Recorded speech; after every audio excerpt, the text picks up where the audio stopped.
நீங்க விஜயகாந்தோட திரு விஜய் தயவு செய்து ஒப்பிடாதீங்க.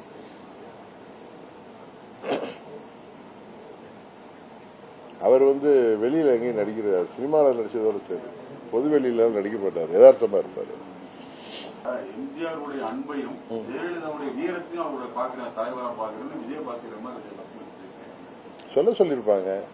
அவருக்கு என்ன கன்சிடரேஷன்ல எதுக்காக அவர் திரு ஏபிஎஸ் மேல கோவம் வருது, அதுக்காக சட்டமன்ற உறுப்பினர் பதவியை காலி பண்ணிட்டு அதை ராஜினாமா செய்துட்டு ஒரு கட்சிக்கு போக வேண்டிய அவசியம் இருக்கா?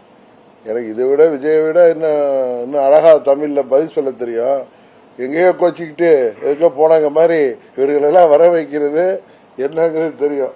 இதுல இன்னொன்னு இந்த நேரத்தில் நான் விளக்கம் கொடுக்கணும். திமுக அண்ணா திமுக சேர்ந்து ஆட்சி அமைக்க இருந்தார்கள், 2 பேரும் கூட்டு களவாணிகள் சொல்றாரு. நீங்க பண்ணிருக்கிறதே களவாணி வேலை தானே.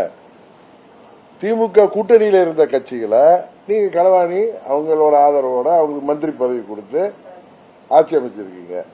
அமமுக எம்எல்ஏவை களவாண்டுதான் நீங்க லெட்டர் வாங்கி கொண்டு கொடுத்தீங்க. இன்றைக்கு 6 பேரை ரிசைன் பண்ண வச்சதே ஒரு களவாணித்தனம் தானே.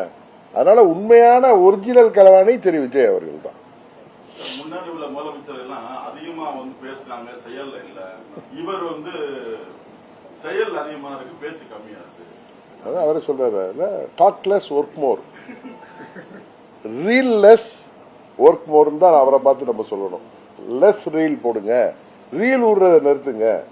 நான் முதல்ல இருந்து சொல்லிட்டு இருக்கேன், ரீல் விட்டு ஆட்சிக்கு வந்தீங்க, இப்ப ரீல் போட்டு ஆட்சிக்கு வந்தீங்க, இப்ப ரீல் விட்டு ஆட்சியை தொடரலான்னு பாக்குறீங்க. தமிழ்நாட்டு மக்கள் உங்களை ஆட்சியில் அமர்த்தியதாக நீங்க சொல்கிறீர்களா, அவர்கள் எல்லாத்தையும் பார்த்துட்டு தான் இருக்காங்க. உங்களை விட பெரிய ஜாம்பவான்கள் எல்லாம் பார்த்தவர்கள் தான் தமிழ்நாட்டு மக்களும் இன்றைக்கு இருக்கிற திராவிட கட்சிகளும். உறுதியாக உங்களுக்கு தேவையான பதிலடியை தமிழ்நாட்டு மக்கள் மூலம் நாங்கள் தருவோம். அவர்கள் இந்த ஆட்சி கவிழ்ந்து விடுமோங்கிற பயத்துல திரு விஜய் அவர்கள் இருக்கிறாரு. காங்கிரஸ் கூட அவங்க நம்புறாங்க, மற்ற கட்சிகளை நம்புவதற்கு பயப்படுறாங்க. அதனாலதான் அதிமுக எம்எல்ஏக்கெல்லாம் ரிசைன் பண்ணா இன்னும் ஒரு 4-5 மாதங்கள்ல மறுபடியும் ஒரு இது வந்துச்சுன்னா, நம்பிக்கையில்லா தீர்மானம் வந்தா இவர் எம்எல்ஏ அசம்பிளி ஸ்ட்ரென்த் கம்மியா இருக்கும்.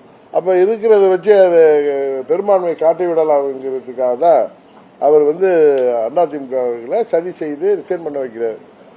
அது இந்த தேர்தலை போய் இன்னைக்கு இந்த சென்னை தலைமை நீதிபதி தலைமையிலான அமர்வே நேற்று அது 5 தொகுதிகளில் தேர்தல் நடத்த அறிவிப்பு கூடவே சொல்லியிருக்காங்க.